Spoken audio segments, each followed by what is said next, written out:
What a cracking atmosphere here at Monte Carlo. Kimi Raikkonen and Fernando Alonso are in a league of their own here this weekend. The duel has been intense right from the get-go. First practice on Thursday throughout the two qualifying sessions as well. Well, they've worked hard up to this point, but this is where the hard work really begins. The Monaco Grand Prix begins now! Good start by Raikkonen. Alonso not so well away, but he's fighting him. He's looked on the inside and on the outside. Fisichella has jumped Webber, and so has Trulli. The two Williams are side by side up the hill. A terrible start for Mark Webber, but that's great news for Fisichella. Everyone follows through. It looks like they've all got through cleanly as they go up for the first time towards Casino Square. Raikkonen leads. Intelligent driving going in. Everybody realises you can only lose the race on the first corner, you can't win it. But Alonso did his best, didn't he, to find a way through. Raikkonen had him covered, Jensen. Yeah, I mean, the start of the Renault has always been very strong, but the McLaren looks like it's very close now. As you said, the big loser was Webber. I mean, that was astonishing how many places he lost there. 2 places. See Webber very slow away there. You can see Trulli going around the outside of him. Once again, that Williams start system just doesn't work, does it? They've had a few problems this year with the starts. It's obviously helped us quite a bit because Webber's been very, very quick in qualifying. But no, that's pretty disastrous for the team, I think, here. Just didn't move. It was almost like he had a bundle of clutch slip, or it bogged down a little bit or whatever. Raikkonen just blocking a right front brake. Not what you want to do when you've got to carry the tyres through. Oh, and both front brakes. That was a big lock up there for Raikkonen. A lot more suspension travel here, Jensen. You said the car's higher and softer, presumably. Yeah, we do run the cars a bit higher. It is a reasonably bumpy circuit. It's not as bad as you think. Oh! That's several car pile-up here, and that's going to have an effect on the race. Michael Schumacher is involved. Look, Schumacher's on the outside, and this is going to block the racetrack. This might have to be a red flag situation, I think. Barrichello's involved, Villeneuve's involved, and that is Juan Montoya as well. So the race leader not caught up in it. Villeneuve's going to try and get away with it. Look, Villeneuve's going to clear the pack. The Ferrari won't have enough steering lock though to get through the gap. They'll have to pull it back. So yes, it's just clear. Michael's got away too. And Liuzzi's all held up, Ralf Schumacher held up there, so an ideal time if you're anywhere near a window to come in and take some fuel. But the race leader is nowhere near it. He's approaching the area now. He's just gone through sector 1. There is the race leader. He lost no time as a result of that. This is what happened. At the top of the hill there, look, and that was Coulthard there getting hit by Michael. Michael's front wing is broken, so the Minardi spins in front of Coulthard. He has to slow down. And this is also then Montoya coming across the gridlock, the traffic jam. The two stoppers then have used the opportunity. Ted has further news. That's right, and they're queuing the Renaults. So it was Fisichella in first, and Alonso has to queue out. Actually, it's the other way around. Alonso in first, Fisichella now in the box. The Williams are spaced out enough that one of the cars is in now, but I'm afraid to say right in front of me, the Red Bull of David Coulthard has turned off his engine. I think it's got a problem with the rear suspension or the rear of the car. They're just having a look at it now. Well, we saw him getting hit by Michael Schumacher. It was Patrick Friesacker who spun up at the Mirabeau corner that caused all this trouble. And once again, Coulthard has lost out as a result of someone else's accident for the second time this weekend. What a shame for him. He's been driving so well here this weekend. You can see the Stormtrooper Star Wars theme helmets on the Red Bull, but it's no laughing matter this for Coulthard. We are racing again in Monte Carlo, Mr. Director. Let's have a look at it, because Raikkonen leads up the hill out of Saint-Yvot. And, well, Michael Schumacher is behind him in the train, but that's the guy. There's Trulli in second place. Alonso you saw flashing through the frame as well. Webber. That's Massa, 6th place. Villeneuve, 7th. So Michael Schumacher is between the Trulli-Alonso gang and the race leader. That's a bit of a breather for Raikkonen, isn't it? He's got a few cars, including, I think, a Minardi. Yeah, there's a Minardi between. He's going to have to get out of the way pretty smartish. That's Trulli, that's Alonso, that's Webber, and that's Heidfeld. What kind of margin has Raikkonen already got over Trulli? 5.6 seconds in one lap alone, so he's certainly well on his way to buying himself that cushion that he needs. And look at Alonso under pressure, so whether he's made a mistake or just struggling with a fresh fuel load and the same tyres to just get some grip, but Alonso, instead of being all over the back of Trulli, he's under pressure himself. Don't know what went on there. Maybe we'll see a replay of a mistake, or he's just struggling to find grip. Well, that's a big shunt there for Friesacker. who has lost it where you lost it really a few years ago, Jensen. And he didn't hit anything quite as hard as you did, though. No, I think he's braked a little bit earlier there, lost it earlier, hit the inside wall, exactly the same as what I did. But the barrier's moved back now because that would have been a much bigger impact. Well, obviously there wasn't a second impact like me in 2003. The speed of Raikkonen now is quite unbelievable. A 1:16.222, fastest lap of the race from him on lap 35. And that margin over Trulli, he's trying to work it up to about 21 seconds he needs to be able to make a stop comfortably and rejoin in front. Alonso, remember, is on a different strategy here this afternoon. He's 19.8 seconds behind him. Alonso now down into the low 1 minute 18, still losing 2 seconds to Raikkonen. He's now 27 seconds behind. Raikkonen's going to have the cushion he needs in the next lap or two. Jarno Trulli pits from second place in the Toyota. That releases Alonso, albeit that he was 9 seconds behind the Toyota, so he wasn't exactly being held up by him. The race leader then, Kimi Raikkonen into the pits, 34-second lead, Ted Kravitz. His tyres look in great condition. They're just clearing some of the rubbish out of the radiators. He's happy with the balance. They're not making any change to the fuel pressures. And there we go. That's a good stop by McLaren for Raikkonen. He'll be easily in the lead, maintain his lead, because Alonso's pace has just disappeared somewhere. He's had no chance since he stopped after that safety car. Now look at these rear tyres, Jensen, particularly Alonso's left rear. There are 2.5 grooves gone already with 30 laps remaining. That is going to be a handful, isn't it, before the end of this Grand Prix? I haven't seen a Michelin tyre like that during a race this season. So yeah, it's going to be struggling with locking the rears. That's the biggest issue. I mean, when you're in a high-speed corner, it's fine. You can sort of control it, pull it back a little bit, drive a little bit slow. But when you're hitting the brakes, it's never nice when you've got not much rear grip.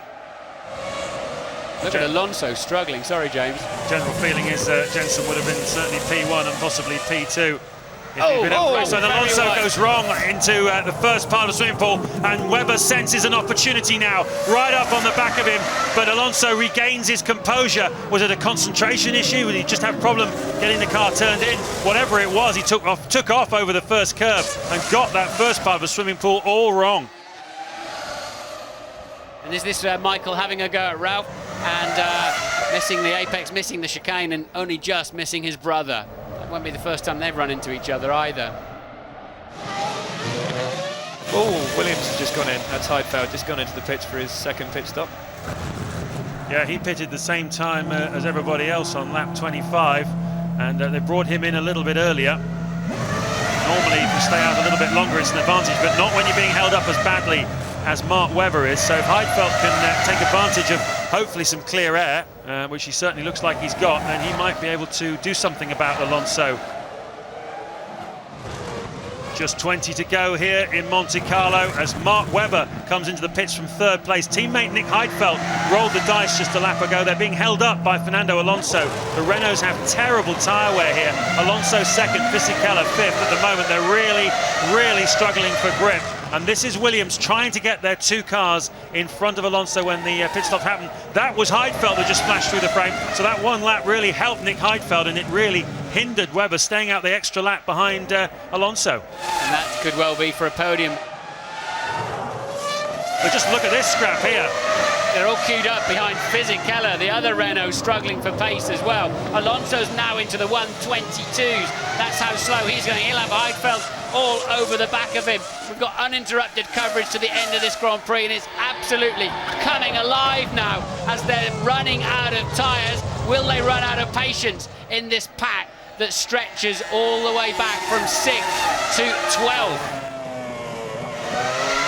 This is fantastic to see after 62 laps around Monaco. All these cars fighting together, and I think there is a real possibility that they are going to start overtaking or trying to challenge Fizzy and Trulli. Well, Fizzy will make a mistake in the end, won't he? If he's got so little rear grip, he's just got to brake early and hope. And look at this, Montoya having a go then at Jarno Trulli. So suddenly, and oh! Yeah, that was Villeneuve and Massa. Looked like Villeneuve had a run at Massa because Massa was in front of him. It looked like they both went straight on, and that allowed Ralf Schumacher and Barrichello through. There goes Massa. Noses off the Villeneuve car. And that looked way too hot into there. Look, indeed, Villeneuve on the very dirty piece of track. He's like, uh-oh. It wasn't even heading for the apex, it was going inside. He'll not be popular for that one because that's taken Massa out of that train of cars. Torque is how hard an engine can punch, and the power is how fast it can punch. And the torque, the twisting power of that Renault engine aligned to a good traction system and traction control system makes it very quick on the way out of slow corners. And that's why Fisichella can hold this enormous pack of cars up. But he's having to go so defensive on the way in now, and that's going to be getting really tight behind him. And look, Trulli has a go. Oh, he's got through. He made it. He's got through. And now Fisichella's going to lose 3 places because he just got put completely out of position. And he had to do it. He had to make a stick. Trulli loses another one now to Michael Schumacher. And finally a Barrichello too. So disaster then. He's fallen right to the back of the pack. They shuffled him out, hung him out to dry, wouldn't let him back in. Fisichella then goes from 5th down to 10th in the space of 2 corners. And look at this, Montoya has got past Trulli, so clearly Trulli damaged his car by launching himself over that hairpin, and that's worked out very sweetly indeed for Juan Montoya. He has suddenly found himself in 5th place with clear air in front of him now to Mark Webber, who is 4th. Now we're going to see some fast laps from Juan Montoya because he is in clear air. Watch out for Trulli in the Toyota. Trulli's gone in deep. Right, Fisichella tries to cut across, but left him enough space. But Trulli just bumped across the curb. Didn't actually quite need to do that. Easy to say from here. And we're going to see that from Montoya's car. And it wouldn't surprise me, Jensen, he hasn't broken an element of the suspension. Yeah, you can tell by the way he's driving around now. I mean, he's really struggling. Look at that. Yeah, it's probably a tie rod on the rear tie rod or something like that, or even a push rod. Very brave from Montoya to hang on in there. Raikkonen leads by 32 seconds from Alonso, who's half second ahead of Heidfeld, who's half second ahead of Webber. And now this next pack, Montoya, Ralf Schumacher up to 6th, Barrichello 7th, Michael Schumacher 8th, both Ferraris amazingly in the point. And how that Sauber mistake is going to be paid for later on, isn't it, in terms of lost points. Raikkonen still leads by that 32 seconds. Alonso is leading both Williams by a total of 7/10. And what was absolutely decisive is that when the safety car came out and they... There he goes. Oh, now the inside goes Heidfeld. He's managed to make it stick under braking into the chicane. A fantastic and very brave move by Nick Heidfeld. Alonso cannot resist. Heidfeld is up into 2nd, Alonso's 3rd, and now it's up to Mark Webber to have a run at him. That was a great move by Heidfeld, very, very impressive. A reasonably long way back. Yeah, it was a long way back, wasn't it? And I think Alonso would have been actually a bit surprised at the speed he whistled past and the fact he still made it into the hairpin, the chicane. I mean, he can't fight. He can't brake later than he is because he's going to lock those rears and he's going to be off. So he's not going to take that risk. Well, Fisichella doesn't have the pace either. He's now down in 9th place. It's all gone completely wrong for Giancarlo Fisichella once again. Here's Webber. Is he having another look down Mirabeau? He certainly makes Alonso think he's going to. And then this is where Trulli had a bit of a launch down the inside of Fisichella. Webber has a think, but just a little think, and decides against it. Now, can he get himself tucked up nice and close on the exit of Portier so he can have a run down the inside? You can't get much closer through Portier than that. Mark Webber then, the Renault accelerates out of the corner. Webber's in his slipstream. Is he going to have a crack this time? The talk of the Renault looked good, but he's got a chance, do you think? He's going to have a go. Here he goes. And he makes it, does he? Has he?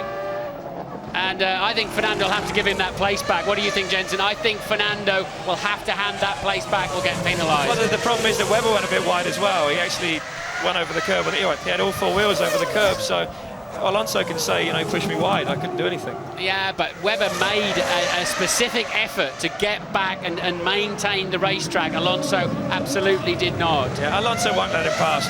You know, he'll wait until the end of the race, see what happens. He'll certainly be waiting to be told. Here it is again, you see. Alonso makes no effort really to try and turn through the chicane. Webber did, at least as you say, try and get through.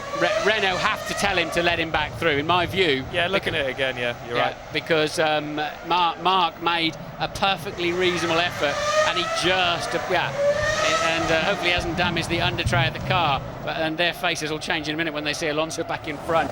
But let's hope they don't end up damaging each other's cars in the meanwhile. He's certainly going to make him work for it, is Fernando Alonso. Stewards bound to be looking at this. Nothing on the computer at the moment from race control telling us that the stewards are looking at that. But, well, if they're going to do something about it, they need to do it soon, because Webber is closer than ever through Portier. Is he going to have another go on the run down to the chicane? He's closer than he was last time. It interests me what you say, Jensen. You know, maybe Fernando can say, I had no option but to go down there. And this time, and he's going to do it again. And he has to just yield now. He has to yield. No, but Webber went off the circuit, so Webber's got to yield. Well, they both went off the circuit, didn't they? Webber went straight on. You know, he should be laying Alonso back fast now. There should be some big spears there, so nobody just goes in there. disqualify them both. I think Alonso went more straight on than Webber on both occasions, so possibly justice being done. Here it is again. Well, the rules say it's about whether you gain position or you gain advantage, I think, to be more precise in those situations. And you'd have to say they both were equally guilty of the same crime to a certain extent. Fernando could have made that corner and elected to actually swerve back across the no man's land. Anyway, he's behind him now, but my view is that Mark is more in the right than Fernando, and the two incidents combined. What an exciting finish to the Monaco Grand Prix. And you just know Montoya's going to try it. Michael Schumacher watching his teammate. He almost touches the back of Ralf Schumacher. And that is 4th to 8th, right there. It's Rubens is the front Ferrari. He's 7th. Michael Schumacher is 8th. So Kimi Raikkonen comes through out of the final corner. 2 in a row for the Finn. Another dominant victory. And Kimi Raikkonen wins on the streets of Monte Carlo. But who's going to be 4th, 5th, 6th, 7th and 8th? That's the big question. Nick Heidfeld, 2nd place for him. Wonderful result. And teammate Mark Webber is just 7 seconds behind him on the racetrack. Montoya looks at the inside, the outside, every side. He'll have to go over the top through Nogue if he's going to find his way through. He can't find his way through. What an amazing defensive drive once again from Fernando Alonso. And Barrichello dived alongside Ralph. I wonder if he got him just across the start-finish line. Well, the computer says he doesn't. It's showing Michael Schumacher in front of Barrichello. What a championship we have unfolding in front of us. 8 races in the next 11 weeks. It's going to be a decisive phase of the championship, and this man is arriving in it in spectacular form. Yeah, it was very nice. Actually, I was a bit worried on when the safety car came out, because I missed the pit lane because I wasn't sure, because the team was telling me that the safety car is not out, even the boards were there. And then just when I went past the pit entry, they told me to come pit, and I said, no, it's too late, guys, now. But they just told me that I need to get 20 seconds or something lead before my pit stop. So I wasn't sure, but then I pushed as hard as I could, and like halfway before my pit stop, I noticed that I'm gonna have easily the lead, so I didn't need to go 100%.